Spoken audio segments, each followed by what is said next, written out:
Um, Today, my friends, we're going to be messing with our Tombow pens. And I am always on the lookout for a system that makes things just logistically easier in the field. So that's why you've seen me with like the sock on my wrist with a brush pen in my hand. Jack can back me up on that. They're fun. They work. So sometimes there's a simple tool that can that helps you get what you're thinking down on paper. The logistics just make sense. One of the tools that I think is really well made is a Tombow pen. This is a Tombow pen. This is currently my personal favorite Tombow pen. If I was to make friends with just one Tombow pen, this is the N95. That really is. Check that out. It's the N95. Oh, so it's the N95 is not just useful as a mask, right? It's also, you're going to see a really useful sketching pen. So I'll be looking at how to draw with this, and then also when you kind of get in a crowded place, you just place this pen over your nose and mouth, and it prevents those little sort of particulates from sort of being shared in the air. So this works pretty well. So you got your N95.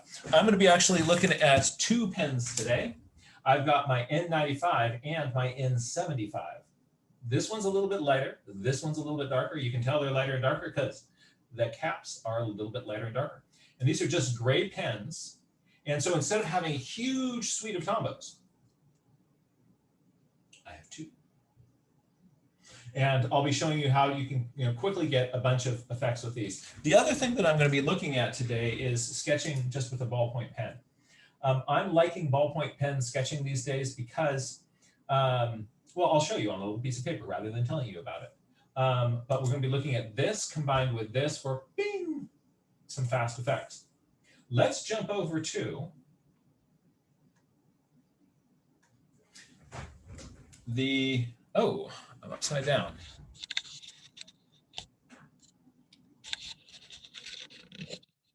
Yeah, that's better. So these are some sketches that I did of birds, and what I wanted to do is just to lead with, but taking a ballpoint pen sketch and just sort of showing you how fast I can really get a lot of dimension and value with these two pens. And so we're going to just start with a little demo with these, and I'm going to drop down on, second, drop down on that there. So this is a little pipit, a little water pipit, beautiful little bird. And I sketched this out first with a non-photo blue pencil to get my basic shape. And then I went over that with a ballpoint pen to sketch it in. What I want to do here, just to sort of demo how fast this system is just add a little bit of value in here on this. And what I'm going to do is I'm going to start with my N95. That's the paler one. And I am just going to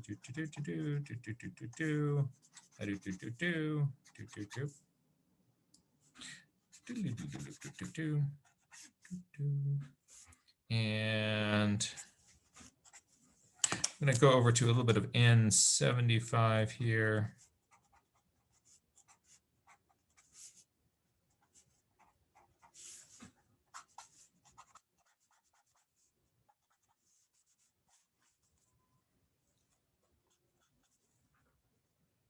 That wasn't that bad. But just added a little bit of value behind this. I'm also going to take a little bit of my N95 here and just around the belly of this little beastie. Put in some light value there to pop that white belly off.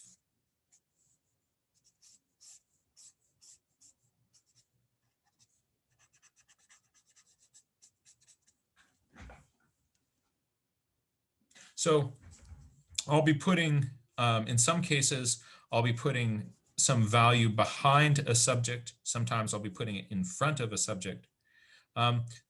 These aren't the ones that really go all the way to black, but you can really quickly get we'll just sort of, play with one of these. Here we go. I'm going to go doop, do, do, do, do, do, do, do, do. That little one just got a lot better than it was before. Really fast.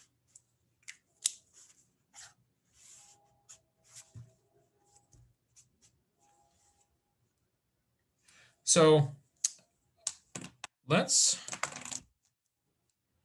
check this out. Hold on a moment.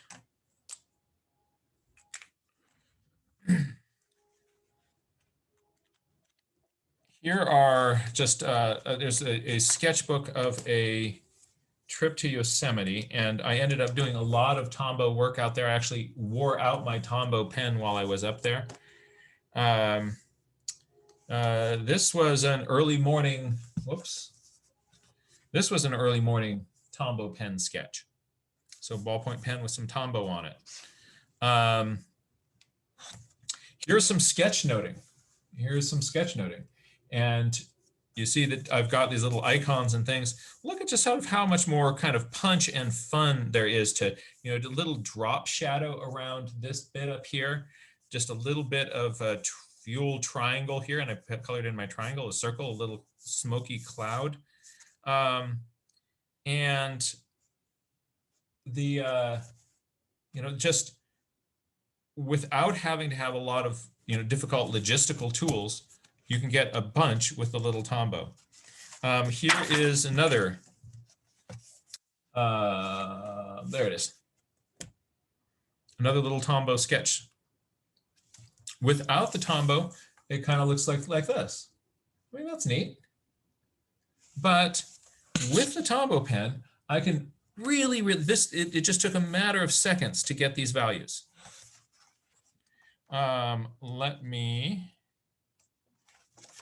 Here's just a few more kind of Tombow moments. Boom, boom, boom. There's a little waterfall, and the waterfall really pops with that Tombow pen. Same thing right here. Looking up at Vernal Falls, peeking through some trees. Couldn't get to Vernal Falls because of ice hazards on the trail, but from way down the stream, I could see a little bit of it. And there it is. If I didn't have the Tombow pen in there, this little piece that is white, that is the waterfall, it wouldn't pop out. Here's one more little waterfall, and it looks like a waterfall because there's just a little bit of value around it. Another little Tombow pen sketch. And so I'm not covering the entire thing in Tombow, but here's a little sketch. It's a little merganser preening itself in the morning, and there's just a little easy hint of some shadow volume around the belly of it. So let's look then at how to do this on a piece of paper. And I am going to start. I'm just going to do a few subjects. I'm going to do a little landscape study. I'll do a bird, and I'll do a mammal, and I'll look at how I kind of pull these tools together. I would normally be sketching when I'm on my own with this pencil. This is the Colorless non-photo blue pencil. But today I'm going to be using a kind of darker blue pencil, and the reason is that the other one just doesn't show up on my piece of paper very well on the screen. So I'll be able, if I was just using this pencil like I normally do, I would be able to see my lines, but it doesn't show up on the video. So when you see me using this, pretend I'm using this. So let's take a look at that bear over there. All right, you're walking through the forest and you say, oh my, it's a bear. What kind of bear? Well, let's sketch it and find out. One strategy that I often use for starting a sketch is I just kind of work what is the shape across the back of this bear. So I look at the negative shape. This one has a big hump over its shoulders and then a booty that comes up. So that angle along the back edge of the bear tells you a lot of important things. One is give this bear some respect. It's a grizzly bear because we have a big bump over the shoulders. It would be flat across the shoulders in the black bear. So that's sort of my sketch start, just that line across the back of the bear. I'm going to drop a head down from that and then look at how far down from this back is the bear's belly. So my belly is going to be coming somewhere in there. And so I've got line number 1 was the line of the back. I then located where my head was, and we'll make this one kind of looking towards you. So I'm putting crosshairs through it. And so this bear is going to have legs here. I often look at this shape here. Once I kind of block in my front leg here, here's my Jack, front would you leg. push your page up just a little bit? Oh, good idea. Thanks. Thank you. So I'm going to look at, I put in sort of a placeholder for my front leg.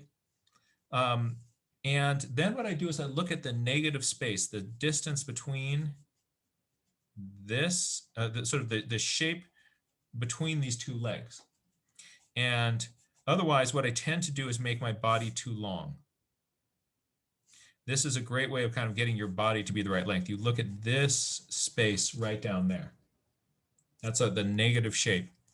And then my back leg is going to kind of come in somewhere in there. So, and then down here are my bare feet. I'm going to now switch over to a ballpoint pen, and I'll draw on top of this. And the pen that I'm using today is a Bic Atlantis pen. It's a retractable point ballpoint pen, and I like it. Things I'm looking for when I get a ballpoint pen is I want to be able to do this. I want to be able to go dark, and I want to be able to, with less pressure, get it lighter, just like you can with a pencil. So that's one thing I really like about a ballpoint pen rather than, say, a fiber tip pen, is it allows me to kind of get these middle values. And so I'll be playing with this. Now, here's my little bear head.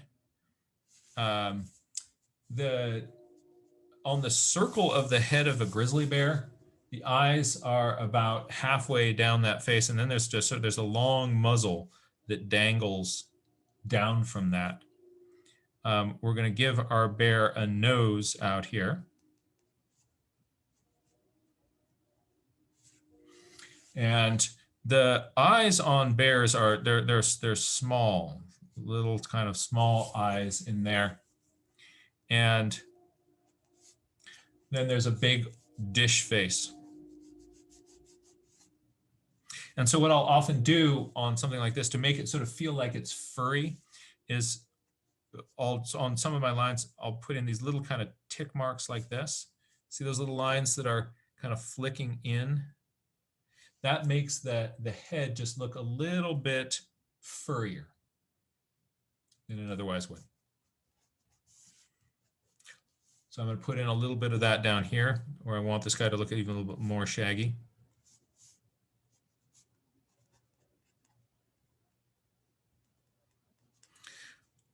I think of those as Bill Barry marks. I looked at the sort of illustrations of William D. Barry, and he uses a lot of those little kind of lines like that to suggest the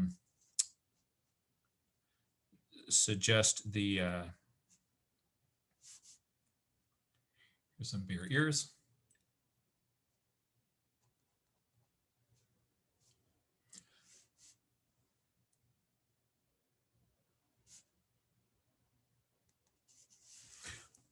across the big bump here, I'm going to use a lot of those little kind of bilberry marks just to sort of suggest that that's really kind of shaggy up in there. But I don't want to do that over the entire surface. Otherwise, it ends up looking kind of like a pincushion. The places where I really put in those sort of marks are often over the top of a bump, or a place where you kind of go around an angle, like right here on the rump. So I might kind of come here more smooth, and then just a little bit of those sort of bilberry marks right there in the rump.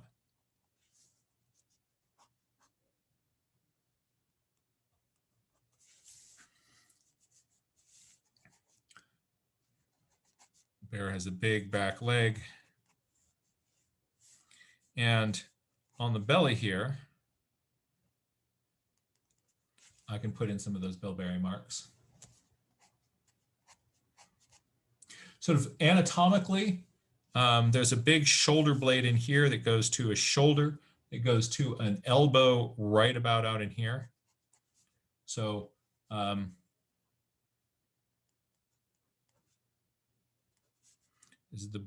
its wrist is down in here. There's a little angle at the wrist.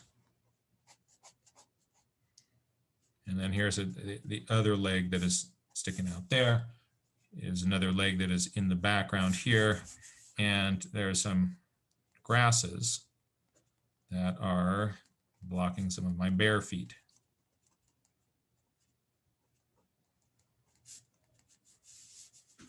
I'm going to add a little bit more detail into the fur here. I want maybe a heavier neck. I'm going to put some deep kind of cracks in the fur like this. What I want this to do is to feel like a thick coat.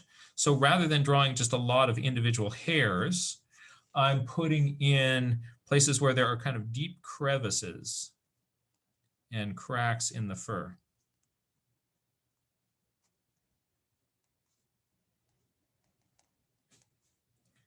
And very often the back of the legs. You've seen the same on dogs. There's a lot of sort of shaggy fur there. There's shaggy fur in the belly. There's often shaggy fur underneath the throat. And so in those areas, I'm putting in some of those kind of those wedges. Now, I'm going to quickly add some tone to this with my Tombows. So when I'm looking at the bear, the first thing I'm doing is I'm looking at what is the shape of the highlights on the bear. And so if the sun is kind of coming down on the back and the side here, maybe coming in from this direction here, there's going to be a zone here on the back that is where I'm going to get where my shadows are going to be focusing. I'm going to have dark coming up on the side of it. I'm going to have a dark zone up in here. So what I'm doing is I'm just sort of lightly with the sharp end of this Tombow, kind of going like I'm going to have a little area of highlight that wants to be in there. And then the lower part of the face here, same thing. Then the easiest way to do this is to start with the lightest one.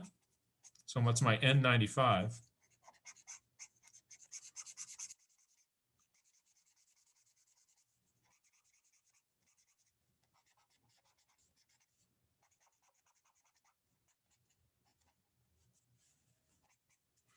And the first coat that I put on it, if I kind of make my marks sort of quickly, all of those lines blur together.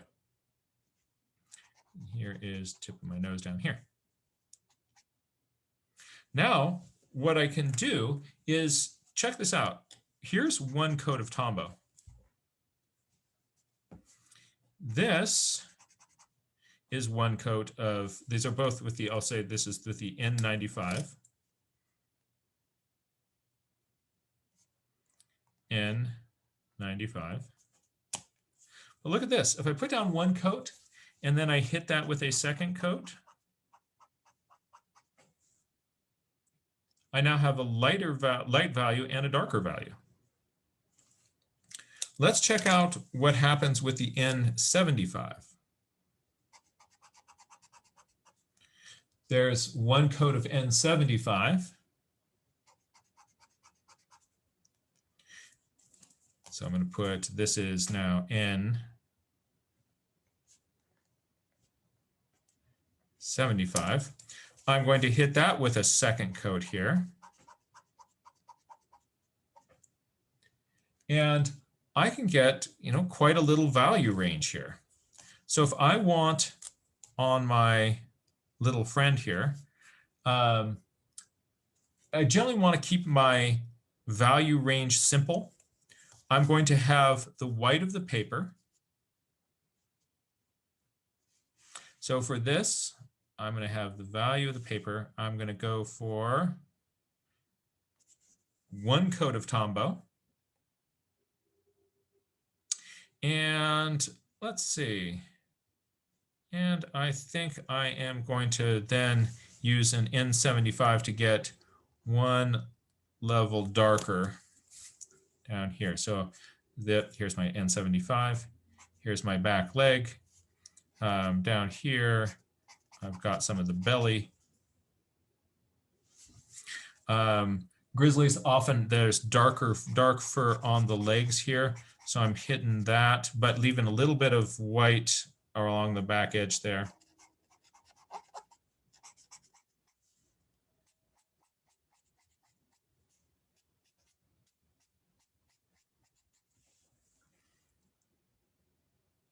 And on the face here, you often will see darker fur around the eyes of the grizzly, like this. A little bit under the chin there. So really quickly, it has given me, it's really easy to use these. There's easier to control this than it is, say, a brush with watercolor on it, than how much paint is going on, all those other sorts of questions. I can also take this, if I want to, see this sort of white back here. I've got white back and white head against white paper. So if I want to make that just a little bit more clear, then I can, I'm going to put a little frame here behind part of my grizzly bear. I could maybe make that go all the way down to the ground, but I just want to highlight that area back there.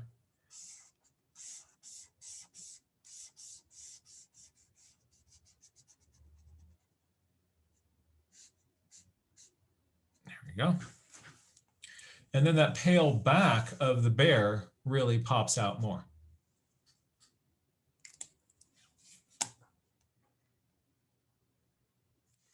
Experiment with making different kinds of marks with your Tombow pen. If you drag the tip lightly, see, let me go to for the N75 because it will make these marks darker. If I drag the tip lightly, I get a medium weight line. If partway through that I press harder, I get this eyelashing effect that goes small, big, small. I can also, if I flick with it, then the tip of it, let me zoom down on the tip of that. The tip, you kind of get this feathered edge. So that's what I did a little bit of in here on the back edge. I kind of flipped that up. Other places you can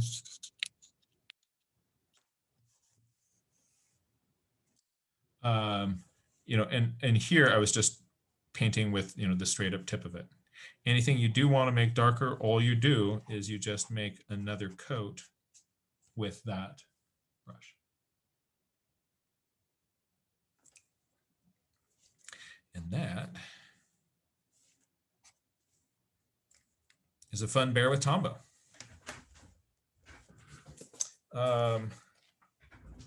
me see. I was at the zoo. And it's all happening at the zoo.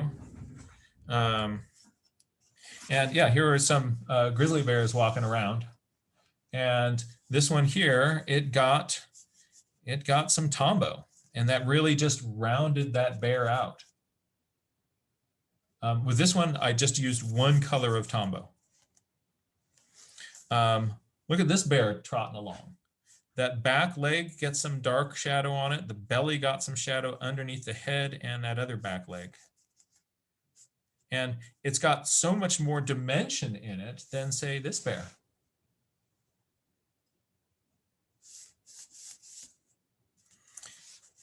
And so just a little bit of shadow goes a long way. On this black bear here, I left a little bit of light along the edge where the sun was kind of hitting the top of the bear.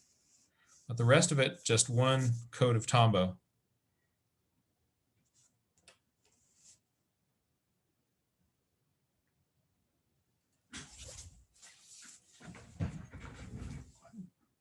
Let's do another little study of a landscape.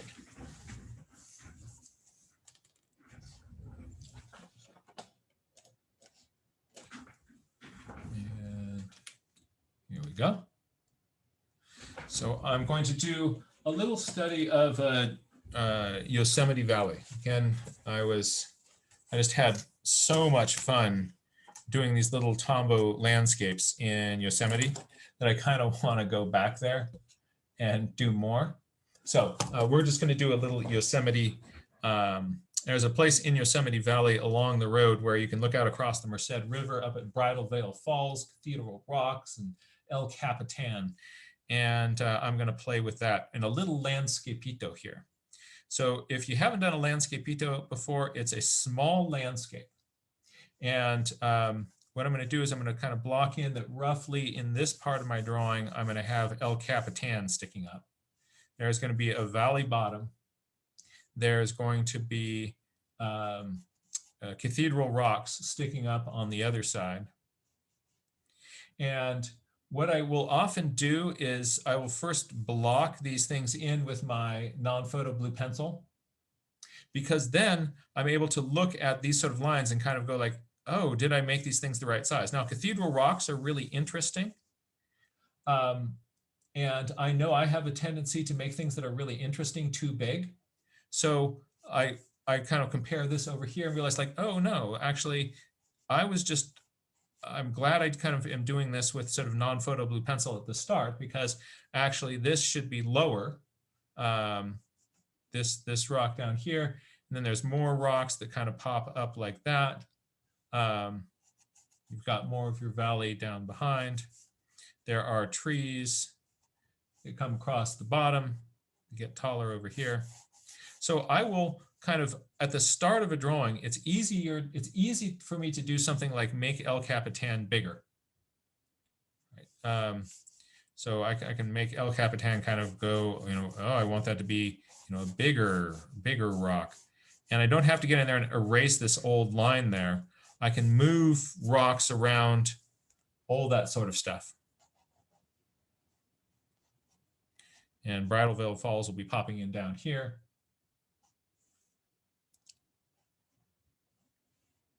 And way out in the background, there's Sentinel Rock. Right. So I've kind of blocked in my major features. Good things to notice when you're doing a landscape like this is look at the size of how big you've made the negative spaces. So for instance here, how much canyon is there between this and this? When I was out there, there was a person who was working on a really big canvas painting of the same view that I was sketching. And in that drawing, the person, like all the rocks were very carefully drawn and described, but they were much too close together. You didn't actually have the sense of the big valley. And the reason was that you look at those rocks, the person really wanted to draw El Capitan. The person really wanted to draw these. What wasn't standing out to the person was that there's actually kind of a broad valley between those. And it may have been an artistic choice that they've made, but I know for me, when I do those sorts of things, it's very often that I want to draw El Capitan and I want to draw these, and I'm not then really looking at how much negative space there is between those. So just like the negative space between the bear's legs, I want to look at the negative space between mountains and things. So for drawing in the mountains, here's a sort of rough attempt at El Capitan here. And I'll show you what I found myself doing a lot when I was out there in the field. I would want there to kind of give a sense that not just to have an outline of something, but that that these peaks are doing things. So if there's any place where you see shadows, I'll kind of trace in those little shadow edges. Any places where there are kind of prominent streaks on the rocks. It will allow me just to put a few marks in that sort of show like this is a vertical face. So here on El Cap, instead of just leaving it like this, I can put in a few little marks like that, and it says like, hey everybody, you know, this is this big vertical face. On the other side of the valley,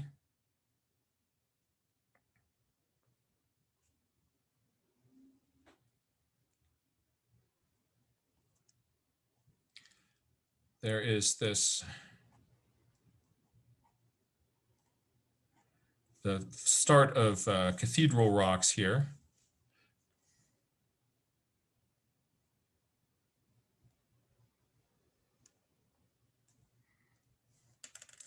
And in something like this, you can draw on sort of like whatever sort of the shape of the shadow is. Those often make a great line, a great mark to put in. And for the waterfall, there's a waterfall in this area called Bridal Veil Falls. What I found myself doing is, I'm going to zoom down on this so you can see.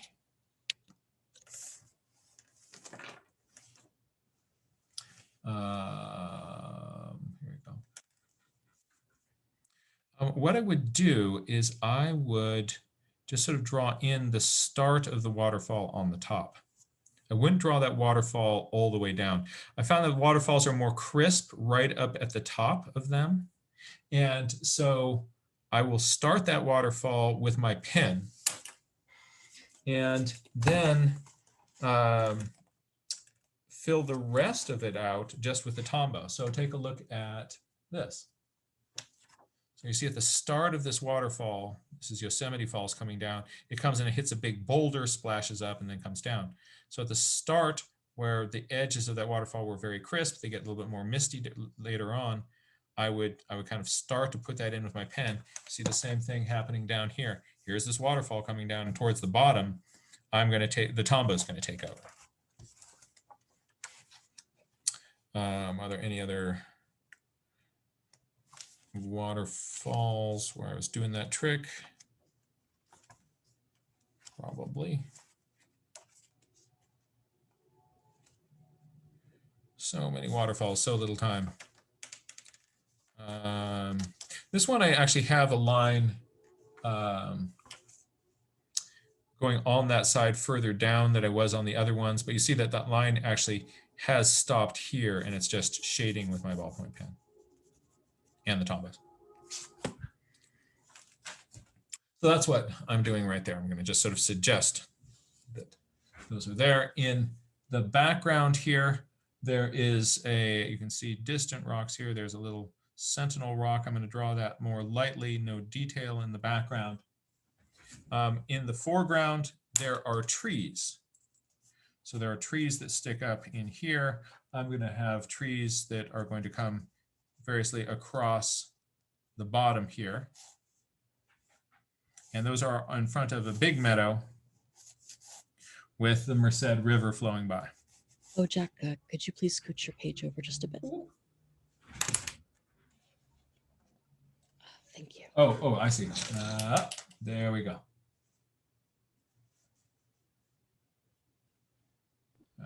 That's better. Thank you. All right. So for how I'm going to handle these trees, for the ones in the forest, if there's a few trees, I'm going to just sort of start here with something that can kind of look like a tree. I want to make kind of a little bit of an outline that will be a tree-ish shape out here. I want to have a few little kind of tree-like tops. So ponderosa pines back here.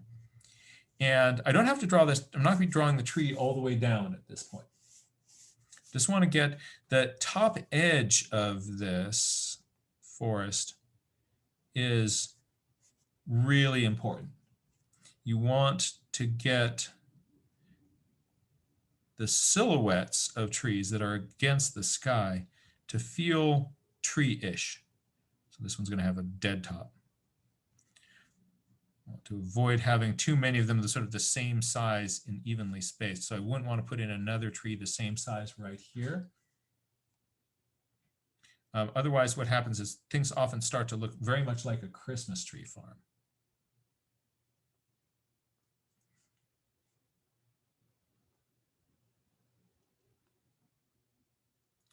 So on these sorts of tree lines, a few little things that sort of stick out that will make so people kind of look at that and say like, oh, those are trees.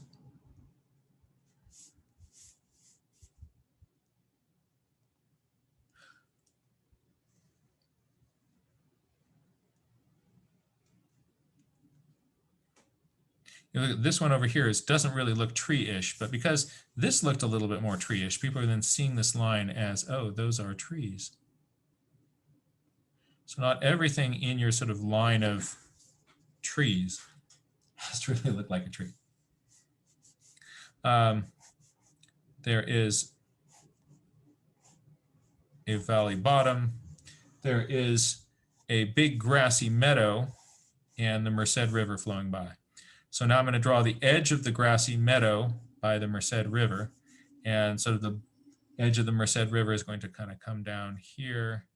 I want to think of sort of these clumps of shoreline.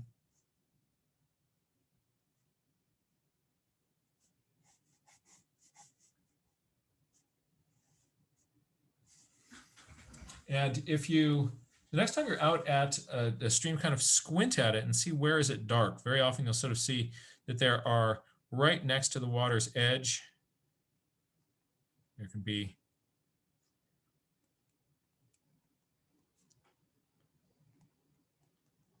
now, I'm not really so much trying to represent individual grasses by doing this. I'm trying to sort of show that there's sort of a shadow edge on the edge of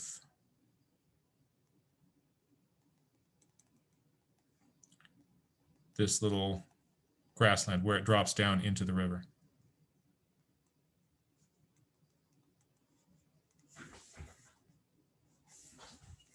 I'm going to put in a few little kind of things that say, hey, look, this is more of a flat field out here.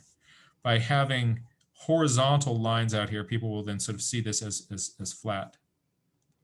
And a few little dots like this make people feel that it's grassy.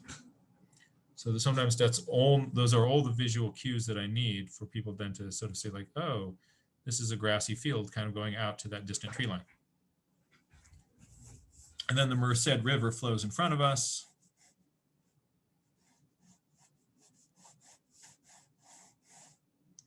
I'm going to have some lines just kind of going by with a few sort of like, oh, it's watery, flowy lines. So if I just had a ballpoint pen drawing, I would have something like this.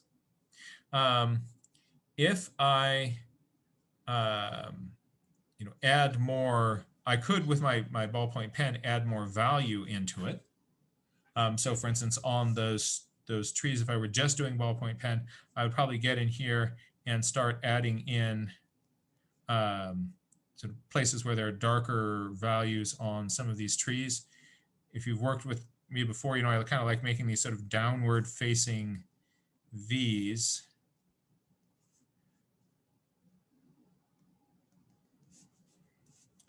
That give me the edges of trees. And then to save time, I'm going to fill in the rest of this value just with hatching marks, holding my pen all in the same direction. I can really quickly do that, and I'm getting in an area of tone.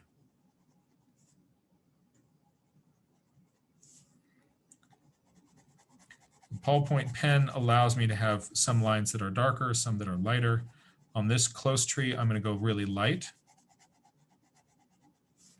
And on this one here, I'm going to go darker.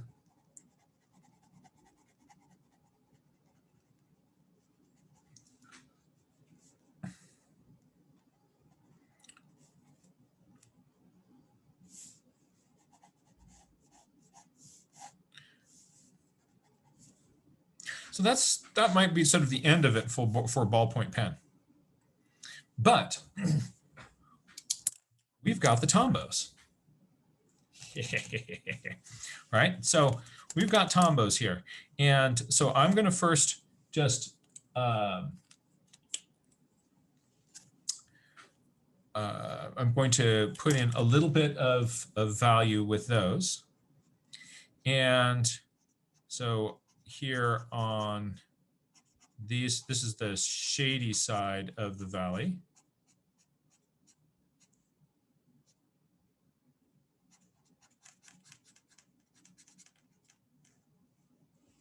And back here, these get some shade on them too. Over here on this side of this rock face, might have a few little kind of streaks that kind of come down, but mostly leave that white. Out here on this rock face, I can add just a little bit of texture. Here I'm just making a few little marks suggesting kind of just a little bit of texture in the granite.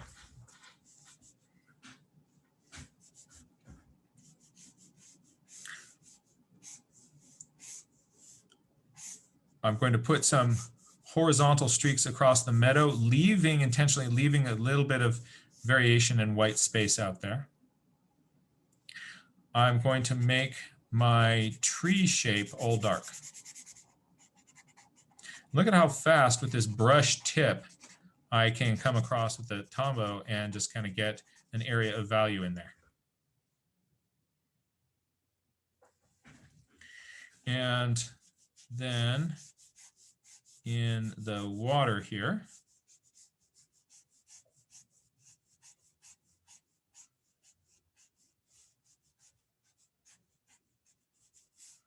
I'm going to leave a brighter place because there'll be this is kind of a reflection of that. This is a little bit of a reflection of that.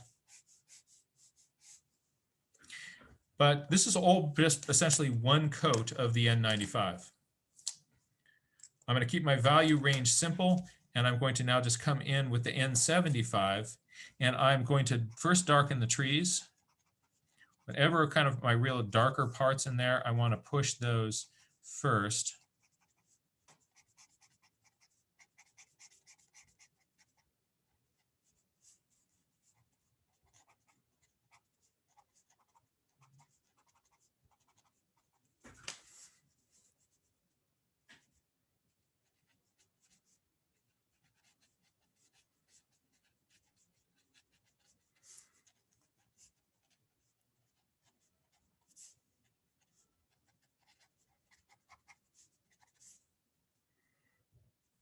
I'm going to darken this bank edge, the edge of this meadow by the river. I want that boundary to kind of show up better. And so I put some streaks across it and then a few just little vertical jumps like that. Break it up.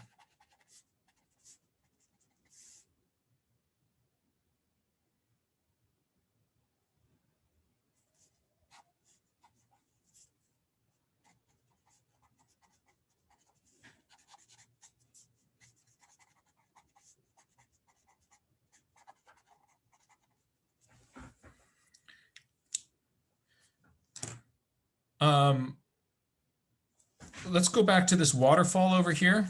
Bridal Veil Falls is kind of disappearing. When there's a waterfall, the rock around that waterfall will turn darker.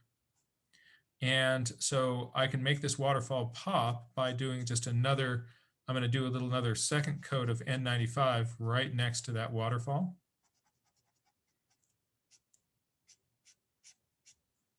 And you see how that really pops that waterfall out.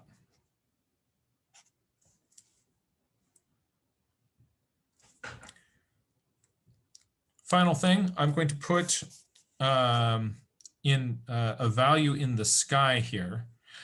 Melinda? Yes. Is it a cloudy day or a clear day?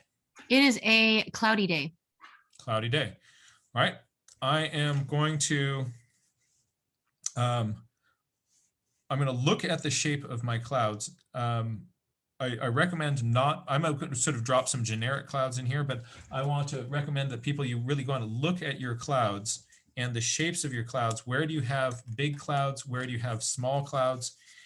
What you're going to tend to see is that kind of close to the ground, closer to the horizon, you're seeing smaller clouds that are, you're sort of more edge on, and higher in the air, you're going to be seeing sort of the undersides of more kind of sort of fractured clouds. You're looking up at the underside of a cloud. So you see larger clouds high in your sky. You're seeing clouds more sort of edge on as you're looking in the distance. So that means that big and kind of more loose edges above you, more tight, classic cloud-looking things in the distance. I'm going to use my N95, and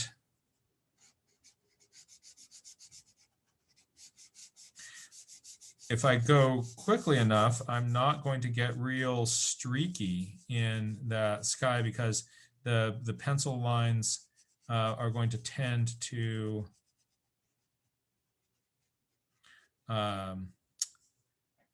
I mean, the pen lines will tend to merge into each other.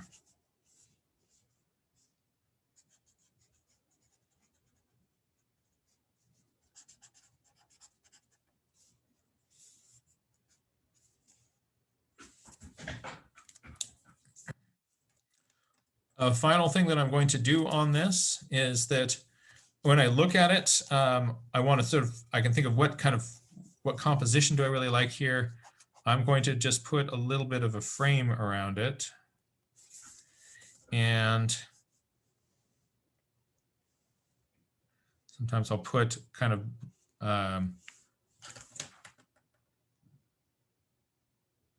weird little jiggies in my frame. For some reason, my frames are kind of often. Jack, can you zoom out just a little bit? Yeah, let's try that. Thanks. There we go.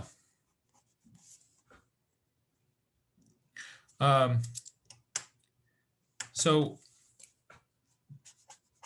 there it is. Anything I want darker, just a few more coats of that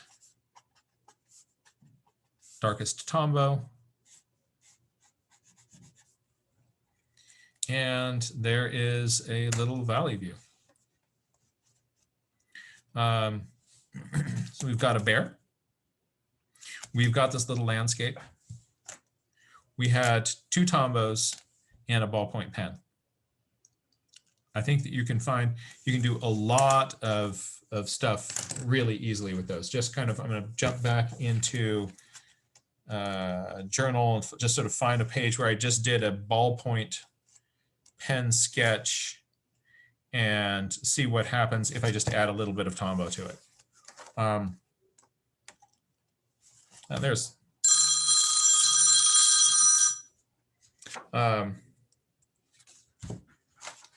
so here's a merganser and it's swimming along. That's cool, but what about now?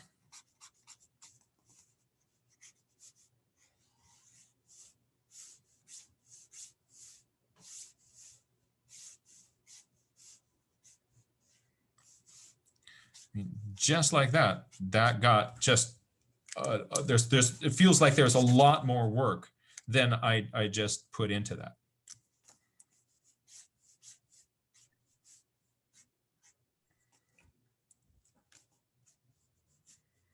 It also makes that white chest pop out against that dark water. And that is why I now, I try to keep my kit as lightweight as I can, but there's room for a couple of Tombows.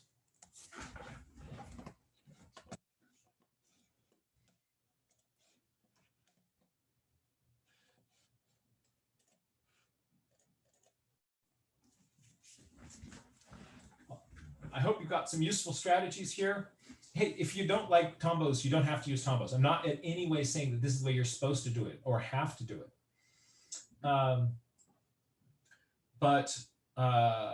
This is a really useful system for some fast values. It keeps your values simple. And I think that you can have a lot of fun with that. Folks, thank you so much for being here with us, and I hope you really enjoyed the class. What I'm going to do now is jump over to our community cam. And this is where if you've got any questions or follow-ups that you wanted to ask, you can do that. If you wanted to share something from your journal, you can do that as well. You can hold your journal up, you can raise your hand. You can also use the raise hand function on Zoom under reactions. You click on that and there's a little thing that says raise hand. And then we get this little icon that says you've got a question, and that will help me find you. If you would like to share something, this is a great time to do so. Oh, I am going to make it possible for everybody here to unmute themselves. Hold on a second. You can now unmute yourselves. Great. Let's start with Heidi. Heidi, it's really good to see you. We're going to first go to Heidi, and then we'll jump over to Chris. You can unmute yourself. Oh, what fun. So you combine the two. We've got actually the bear in the field. Oh, that's really, really neat. I'm going to get my image smaller so we can see that a little bit larger. You can unmute yourself, I think.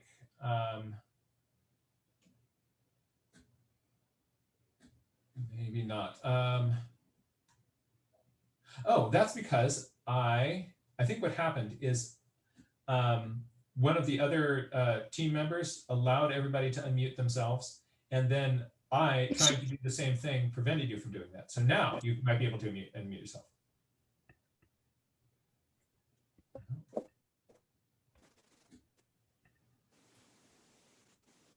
No? Well, so sorry about that. Mute. Yeah, I said. Oh, there we go. Yeah. The head looks a little bit funny, and so did the back legs, but I just kept going. Yep. Maybe the head slightly larger, because it will give it more of a grizzly bear feel. That sort of proportion circle of the head makes a big difference. But let's just look at the values, like on those legs there. You really get the sense that you've got, the legs in front in the sun, those legs further back. Yeah.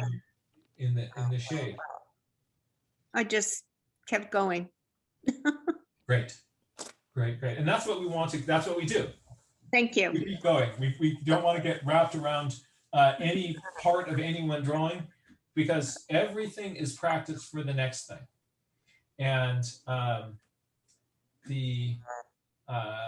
but here we can see just sort of a really nice effect of having those tones on those legs that are on the other side of the body and a little bit under the body. You really get a feel that this is, it's a structure, it's got weight, it's blocking sun. And thank you so much for sharing that. Okay, thank you for giving me the idea. Have some fun with those pens. I'm now going to jump to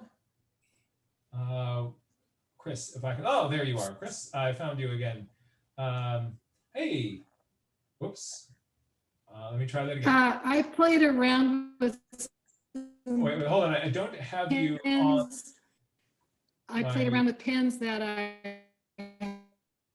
Oh, yeah, that's great size. Oh, wait, hold on a second. Spotlight. Oh, I think, oh, there we go. I like the value range in that landscape sketch at the bottom there. It makes me think that I might want to expand to one more darkness level of Tombow. Were you using those same ones, or did you also have one that went to a darker value? Yeah, I played with different pens because that's what I had. They were Faber-Castell, and they are called PITT pit pens, artist pens. Yes. And they have warm and cool shades of gray. So I used warmer on the closer and cooler on the farther ones, and then layered them. So I don't think the lightest one was very great, but it did have more contrast, and I played with the layering. Yeah. So I like those layers, and I also really like it makes me want to experiment with perhaps even one more level of value of my pens. right. I don't make any claim to that I've got the complete system now, but we're getting towards it. I like what the effects that you're getting. So there were just the same color but warm and then cool. Oh, and they're kind of brown and then blue, more blue gray, which was kind of an interesting thing to play with. I don't have Tombows, but I need to use these because I have them, and yes. I think they were for Yeah, photo. I don't recommend running out and grabbing new tools all the time. I recommend that people, very often the stuff around our house, we kind of mess with it. We're kind of like, oh, I can repurpose this. Wow. Yeah.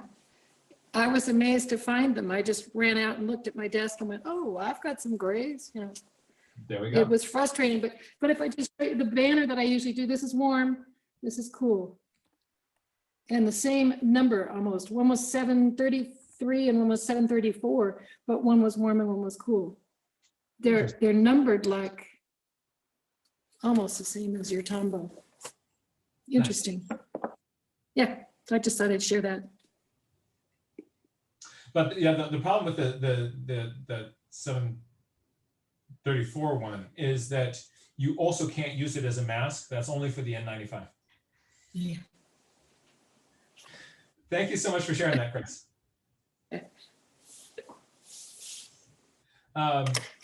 Let me see here. Gallery view. Natalie, good to have you with us. In Yosemite, I didn't have watercolors, so I didn't have Tombow pens, so I was just using watercolors.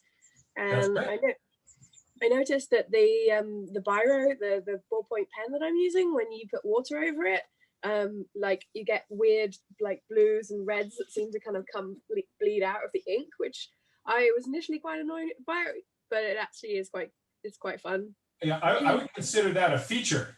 Yeah. A feature. I think it just sort of adds sort of one more sort of interesting thing going on. And that bear really feels like solid bear out there. Sort of Key. simple value range. And I'm also getting just a variety of textures in the ballpoint pen sketch. I like the way you didn't put the boundary all the way around the picture. It starts partway up the mountain range on the right-hand side instead of going all the way down through it, then up and over around, and then you didn't put it around the water. So that sort of the water has a chance to flow free. That's cool. I noticed that's what you were doing, so I just copied that. Oh no, I think it would, I put the line all the way around the water, but I like what you did better. Thank you. Cool. Thank you so much for sharing that. Thank you.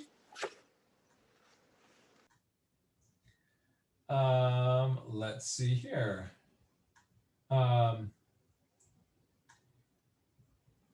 Let's jump to our friend Ray Bonto. Good to see you.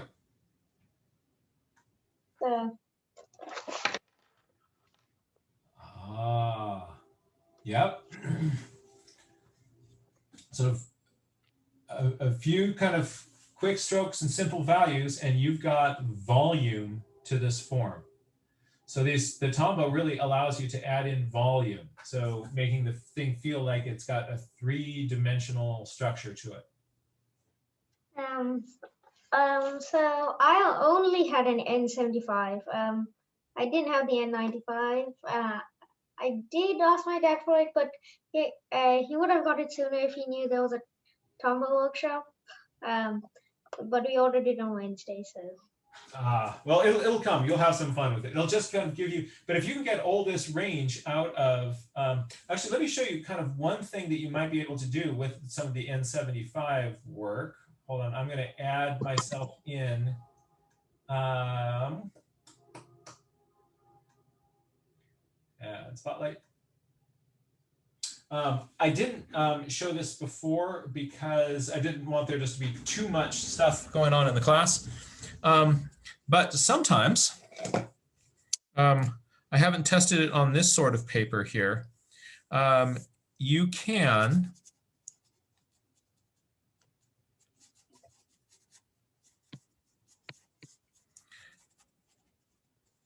with your paintbrush,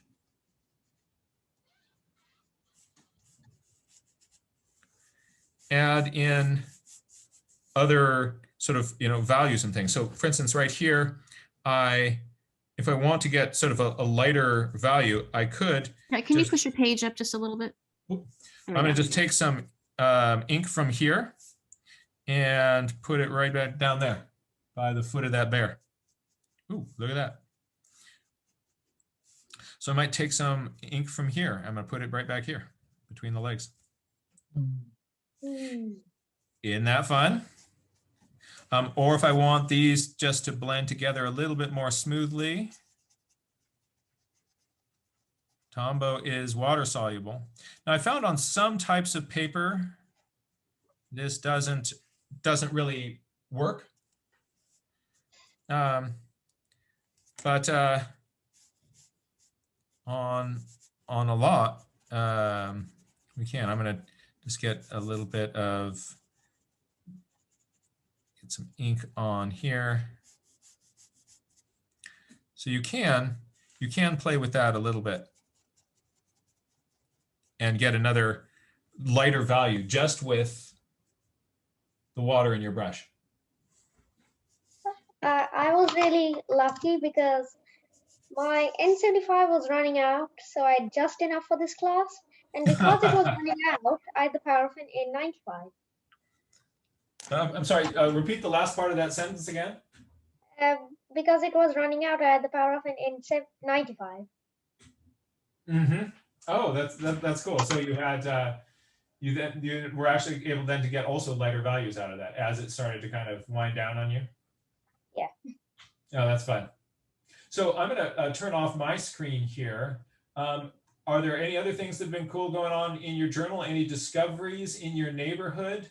Fun things going on out there? Yeah. Here I didn't do too much. I might add a few more words and stuff. Crowd of pigeons maybe, but yeah, I did that. And I didn't finish. Okay. On Tuesday. I saw a snail on the way back. Oh, that's really interesting. I mean, here there was just gray stripes. Bam, bam. I mean, okay. It didn't end up here.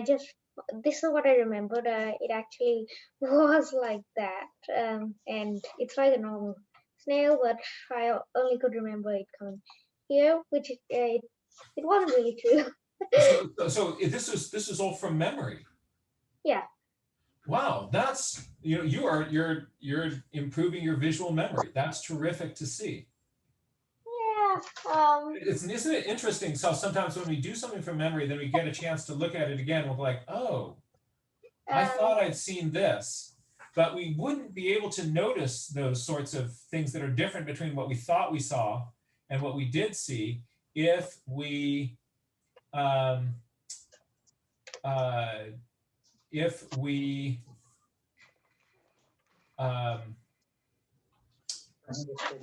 we didn't put it down on paper.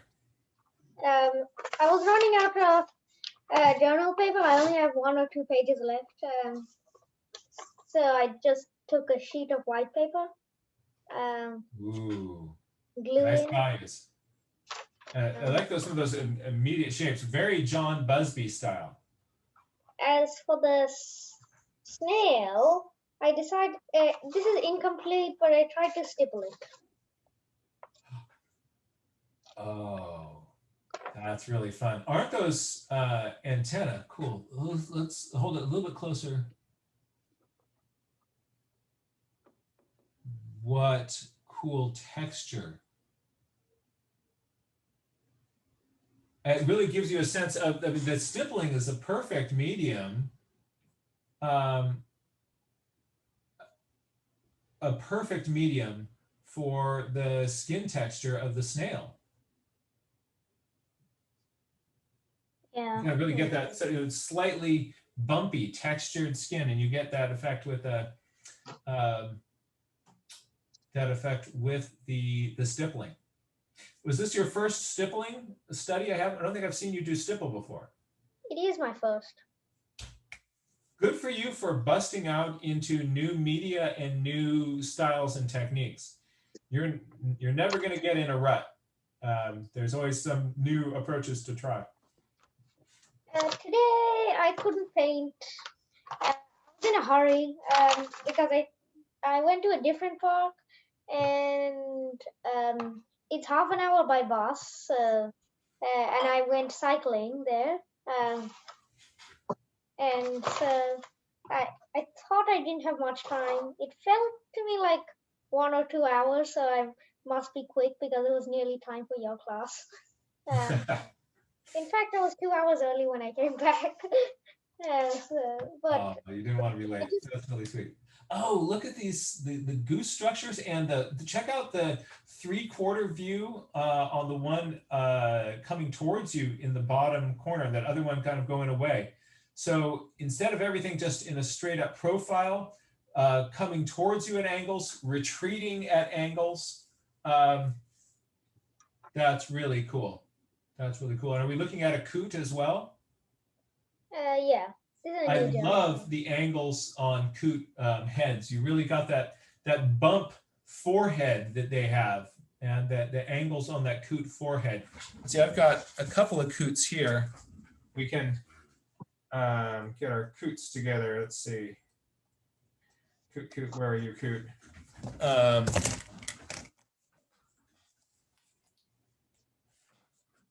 Oh, no, I think coots are no, here's it. Here we go. And that kind of cool bumpy head, and then the slope back. mean, that's so weird, right? Hold up your coot again. I really like that coot angle that you got. Yeah, yeah. That feels so cootie. That's totally cootie. Our coots, they don't have that brown, but it's more of a greenish black with a Yep. tiny bit of white. But yeah. Yeah, we have an American coot out here. And is yours the common coot? Yeah, ours is the European. I don't know. I don't know. It's just a coot. I don't know. Just a Well, coot. European blah blah blah or whatever. But it's a coot, and I know Old that. coot or a new coot? That's great. Oh, that's I like those studies. Yeah, even when you don't have your for a lot of folks, they didn't have their sort of regular sketchbook with them. There'd be a reason not to do any drawing or journaling. You just grabbed another piece of paper and kept going. So good for you for that. I love seeing that. And you got the biggest piece of A2 sketchbook. Oh, this is so yeah, changing up the size of the paper is going to encourage you just to do things on a different scale. As big as well. Yeah, you will, that will change the way you think. That's really cool. That's really cool. You're gonna get some mileage out of that. I love huge sketchbooks. I wouldn't have if I were to make a field sketching book, I would have it like 8 by 12, a little bigger than yours, sewn bound. Yeah. So. And then is this for your practice book for at home? Or you're going to be bringing this in the field with you? No. How can I bring this in the field? Well, that's what Dad's for. That's what this is for. Okay. Yeah, but So I'm going to use it for home use because. So I like to do huge drawings. I never get a small sketchbooks because I'm so used to drawing big. So I'll just finish a book up in one trip, and yeah. That's great. I never draw small, and that's one reason I don't like to, and that's one reason I never do landscape photos, which is fine. Which is fine. That's right. Yeah, you saw one day, the first day I learned to paint in the field standing up. I just covered the whole page. Yeah. Melinda is pointing out in the chat that really kind of doing what you like to do, finding that what you enjoy, what makes you do more and more and more, and then following that path in that direction. Melinda, did you want to add anything to that?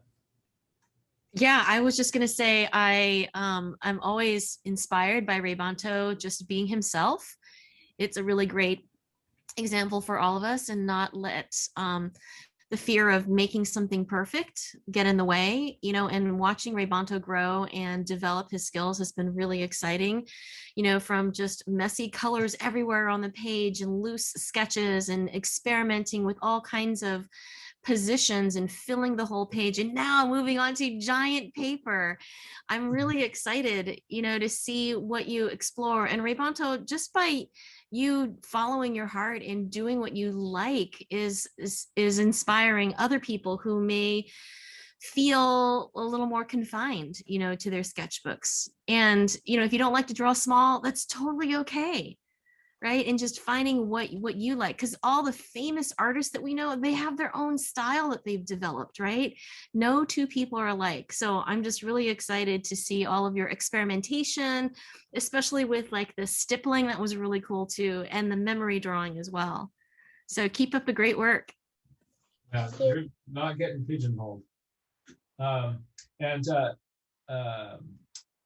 Barbara was asking if you might hold that sketchbook up again for us to see.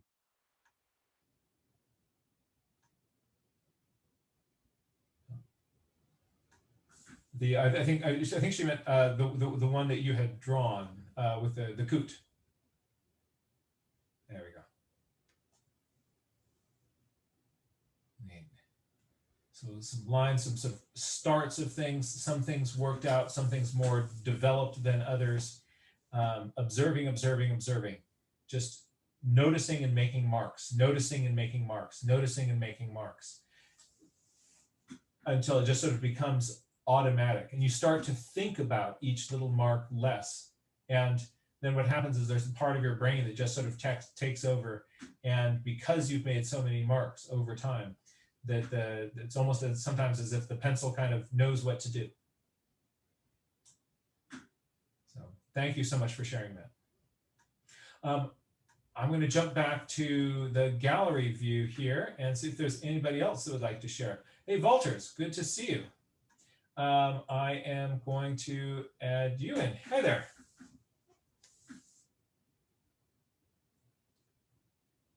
Oh, Yeah. you are. It's working right now. Oh, good. Right now it's working. Yeah.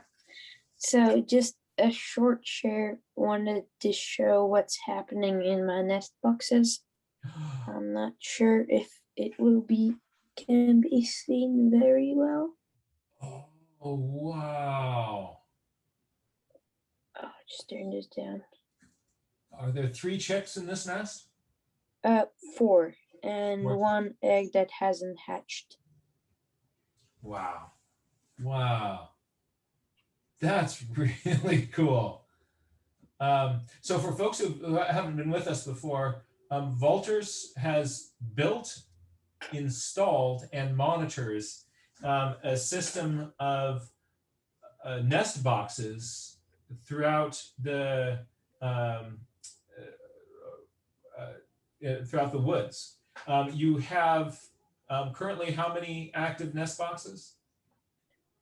45, if I remember it. 45 or 46. I don't remember exactly. 45 or 46 nest boxes out there on the landscape. So this is providing critical habitat elements for birds in the area. When you think about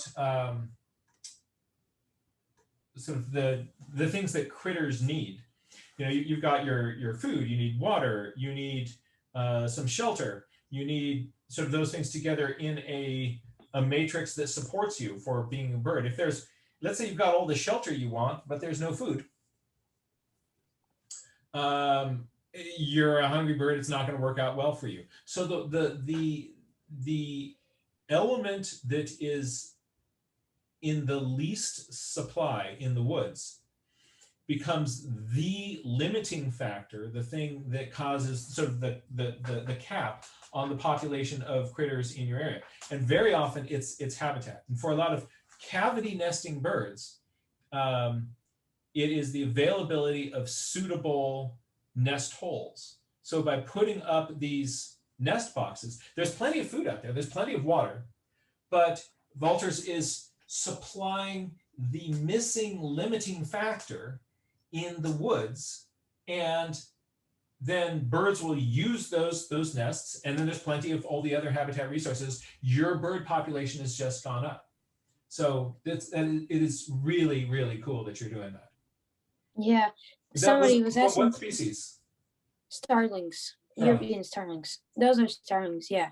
I still haven't seen. I heard some days ago there was a hoopoe singing somewhere near. How do they sound? Well, I cannot do it with my mouth. It's a really interesting song. And one was singing somewhere around here, but it's kind of cold still here, like 13, 14 Celsius. I mean, and so it's they're kind of gonna be late. And for starlings, it's also pretty late. And swifts are just starting to show up. Usually they show up in like the very start of May. And I just saw the first one today. So yeah, they're pretty late also. So the weather is a big factor in this. It's also interesting that, you know, the earlier they can hatch the eggs and the chicks go, the better the chance that they can survive in migration. Because if they come out of the nest late, they are, you know, they're not strong enough. They still need to be build up energy and food, get some food, and if they're not able to make that in time, so they there's a less chance that they'll make it to their wintering places. So I found a hoopoe. It sounds really interesting. I hope you can hear it. Just a second.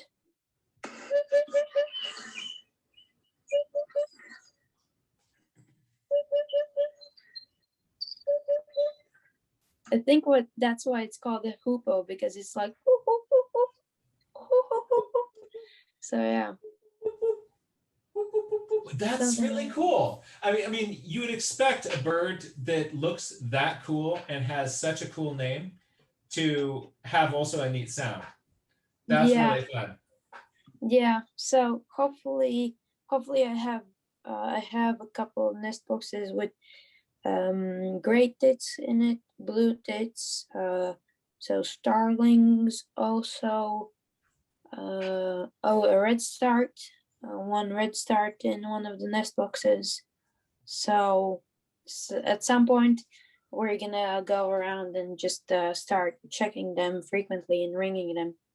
And Ivea also asked if I take care of the nest boxes. I don't. I just go sometimes and check on them to see if there are any birds present. But usually you take care of them once a year. So the birds go away in autumn. So about in late November, for example, you go out and clean the nest box. Just take it off the tree and clean out the nests the nest and the stuff that's been built there. So that helps the birds to, because they don't use the same nest every year, they build a new one. Yeah, and that also prevents there from the ectoparasites, the parasites, the parasites that are on the outside of the bird. A bunch of those can live in the nesting material and survive there throughout the winter and be there waiting for the birds to kind of come back into the nest box. And so, you know, mites and other sorts of things that would then, you know, suck the blood of the baby birds. You clean out the old nesting material, and then they've got the new birds when they move in. They'll put in all their own new insulation and things. Yeah, really weird behaviors this year. I've checked a lot of my nest boxes, and there have been built nests there, but no birds present or no eggs present. So just kind of nest boxes, some moss and little branches brought into there, but no no birds nesting. So that's interesting. Yeah. Do you have wrens in your area? Wrens? Yes, wrens. At least here, Wrens, never heard of using nest boxes. I don't think, at least, that our wrens do that. We've got little house wrens here, and they use they're cavity nesters. What they like to do is they will kind of go around and they'll look for nest boxes or cavities in their area, and they'll fill all the adjacent nest cavities up with sticks and just sort of clog these things with sticks. If I'm not going to use it, I'm going to make sure nobody else can either. So yeah, that's really cool. That's really cool. So when would be a good time for us for you to do a workshop with us on your nest boxes and the observations that you've made about it? Yeah, I talked to the ornithologist who's helping me out. We probably wouldn't be able to get like live birds because of the time difference. No problem. So right now it is almost midnight, and for you it's the start of the day. Middle of the day, yeah. Yeah.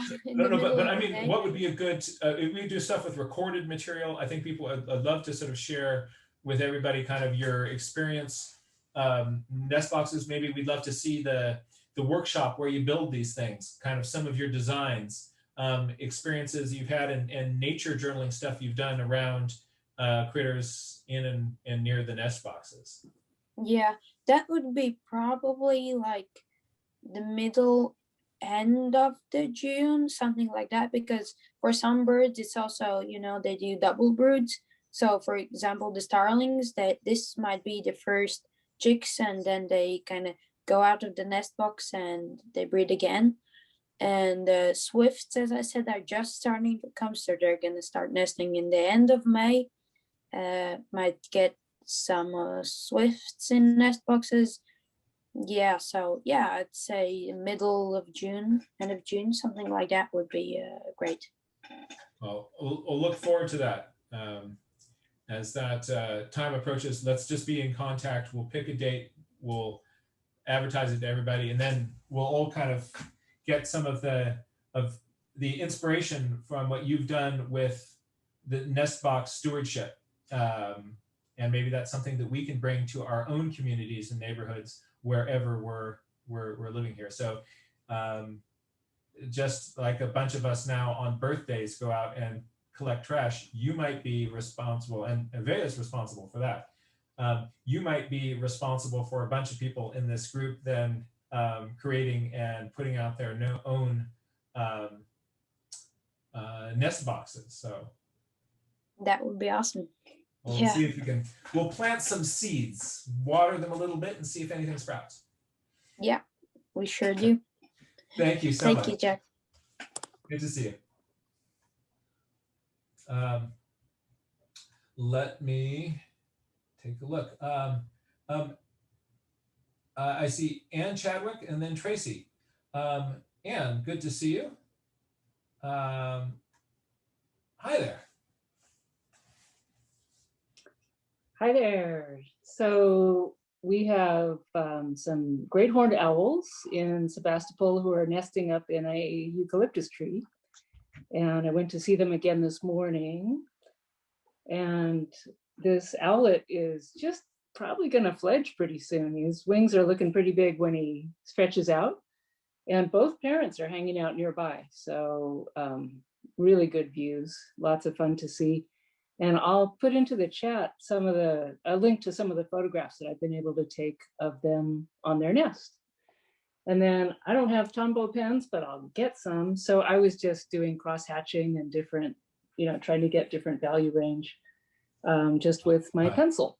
But lots of fun just to play with them. That is really, really fun. Yeah. So yeah, so I'll put in the link to my website that has just about 4 or 5 owl pictures, and I'd love to see your sketches of them, everybody else, if you'd like to use them for reference material. So where can we get a hold of those pictures? I'll put it in the chat. It's on my website, which is annchadwick.com, and if you go to photography, and under that it's avian photography. So I'll put it in the chat right now. And also, could you put a link to that on the Nature Journal Club Facebook page? Okay. I want to, just as a little study, everybody out there, you could try the Tombow Challenge with Ann's owlets and give that a try. And then please do share those on Nature Journal Club Facebook page. I really like that the way the cross hatching that's going on here. Just look at the direction of those lines. It really helps you sort of see different planes, really punches in different values. Also that bold line around the outside edge of the face of the little owlet, on the edge of its the disc around its eye there. That punching that in and a little bit darker on the pupil. Very deliberate about where you're using a darker mark and lighter. So darker on the tip of the beak, darker in those eyes, and darker on the edge of the facial disc. I think that's part of what is making that little owlet sketch punch like that. That's really cool to see. Thank you. Thanks. And I broke the frame with this little branch coming out. It's a really messy nest. And this is actually, it doesn't show up very well, but that's a feather that's just part of, it's in the nest. So it's pretty cool to see. You'll see in the photographs. And I'll try to get some more photos the next couple of days before the little guy takes off. So the Owlet Challenge from Anne. Thank you so much for sharing that, Anne. Yeah. So next up, Tracy. It's really good to see you. Good to be here today. So I have a little bit of a mystery. Let's see if I can get this in focus better. Can you guys hear me? Yes, loud and clear. Okay. I have to get rid of this screen. All right. So I go driving to get milk from a farm where I get raw milk, and I take a different route right now, and I pass this area that has a stand of dead trees with all these little nests. Well, they're actually pretty big nests. And I'm going like 50 miles an hour, so I haven't been able to stop yet.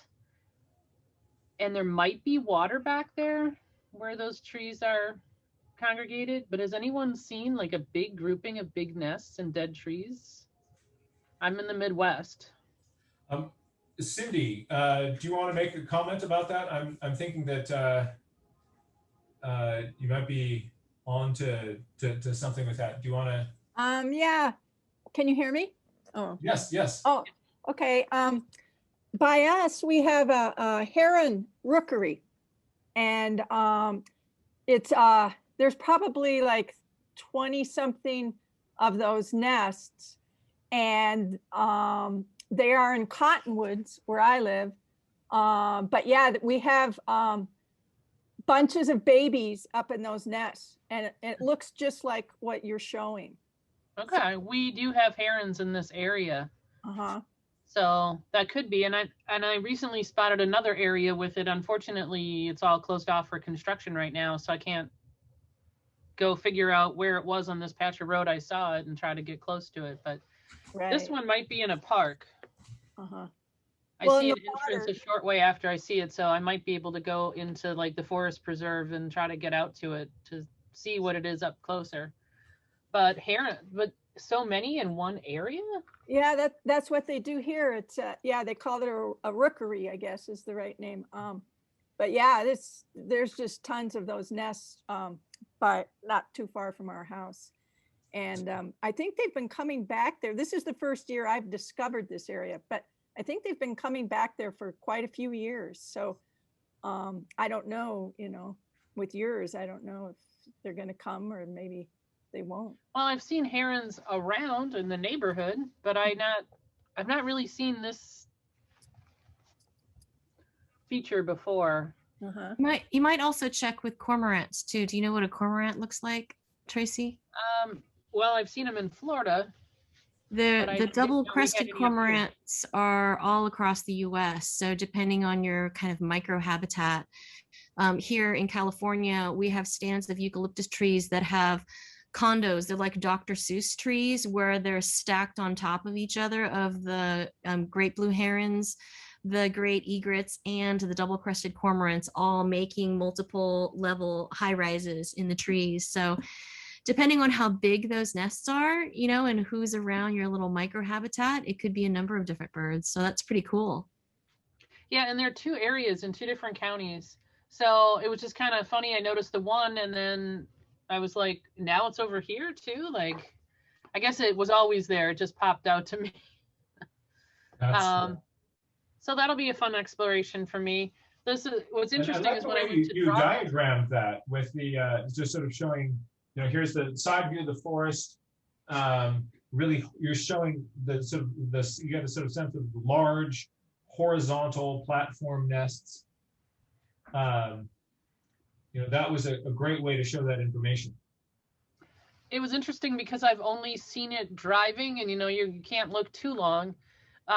Is that I didn't have a lot of detail to recall in my memory to make the drawing. Yeah. Like I didn't have a lot of detail on the trees, or just it's like this stand of dead trees and nests in it.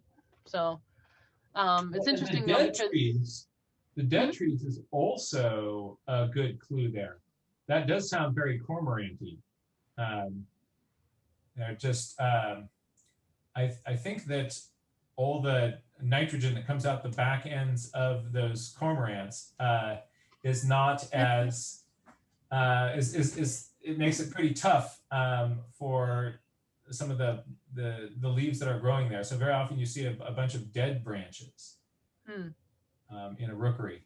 That's cool. all right. That's Well, really cool. I'll find out more. I love it. Thank you so much.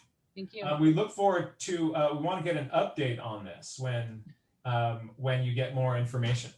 Okay. So that's a mission there. Does anybody else have any journaling materials that you've wanted to share? I'm going to jump over to Jack. Hey there. It's good to see you and welcome. So yes, do you have cicadas where you live? Well, we do, but we don't have really big emergences of them as they do in some parts of the country. Yeah, here they're supposed to be, the ground's supposed to reach a certain temperature, and like thousands are supposed to emerge from the ground, but we haven't seen any. And our neighbor said that before we came, because they come every 17 years, so 17 years ago, they emerge and then they climb the trees, and I'm pretty sure they meet and then they lay their eggs on the tree branches, and then when the eggs hatch, the eggs drop into the ground beneath the tree, and they burrow their way underneath the ground and stay there and develop, eating the sap of the tree roots for 17 years, and then they emerge and do the same thing again. So we haven't seen any live cicadas yet, but we have seen 3 cicada shells. So I did a sketch of that. Oh, aren't the forelegs on those things impressive looking? Mm-hmm. That's cool. Oh, look at this. So we've got some, I really like how you're being really deliberate with your, it looks like a prehistoric animal. Yeah, like some kind of, something that might be in the Burgess Shale or something. They are such primitive looking things. Looks like a bee, looks like a crab claw. Those are great. It reminds me of. Everybody notice these strategies of like doing zoom ins, doing these zoom ins with those kind of those circles, with those lines popping into different parts of the details of the body. You can get so much more information on these by doing that. And then I This also is had the great journaling and then I strategy. also had today. Oh, fun. And you've got that whole set of Tombows, right? Yeah, I have. Hold on a second. I took out these 2 for today, but I also have a big Tombow set. So Jack, could you do me a favor? Could I ask you just to mess around with these? And I would love to hear, after you have time to play with them a bit, if you were to recommend, I recommend people get, I recommended 2 of them, but after you have a chance to mess with all of these, don't take that, like what I said, as being the right answer, but I want to encourage you to mess with that whole set and like figure out, like, if you were just, after kind of experimenting with them, if you were to take just a few out into the field, which ones would you bring? And just kind of go nuts on playing with those, and then check in with us on another day about what you find. it'll probably be a different answer next Tuesday, but right now I would probably say the 2 that you recommend, the 75 and what's the other one, 95, and the Colorless Blender is really useful too. Show people the Colorless Blender and how to use that. It comes with a Colorless Blender for like blending the Tombows. Yeah. And so that allows you to that allows you to do an even better blend than just with water. Mm-hmm. Like if you have 2 different Tombow colors next to each other, you can blend them together. and it's an N00. N00. Good And to I know. also had one more sketch I did a few weeks ago.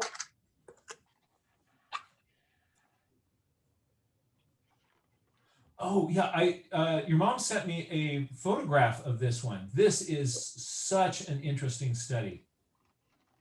So everybody kind of look at just a bunch of things I want people to notice about this. There are notes about size, so deliberately using words, pictures, and numbers here.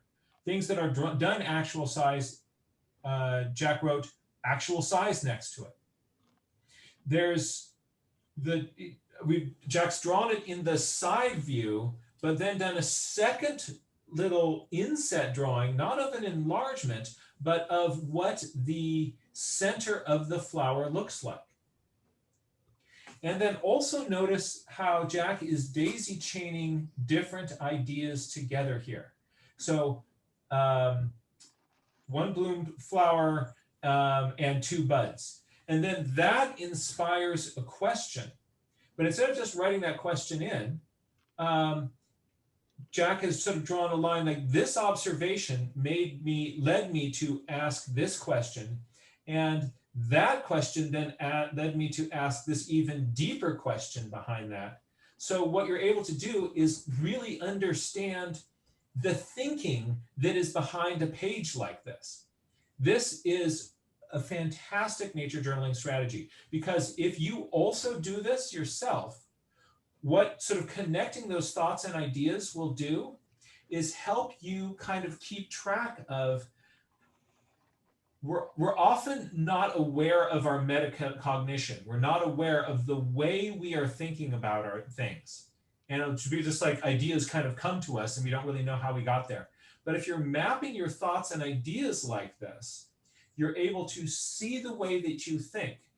And research on learning shows that when we pay attention to metacognition, we actually think better. So thinking about how you think, thinking about those sorts of things, how do you know what you know? How are you kind of chaining ideas and thoughts together? This is a really, really useful strategy. So Jack, thank you so much for sharing that with the whole crew. You're welcome. That's really cool to see. Anne's giving that some snaps. All right. Oh, really cool to see. All right. So in just a moment, I'm going to be turning off the recording and we'll go to the non-recorded session. I want to thank everybody for being here, and I hope that you had a really great time today. Very interesting stuff popping up in the discussion here. Thank you, people. Thank everybody for sharing all of those ideas. Until next time, this is your Nature Journal Workshop.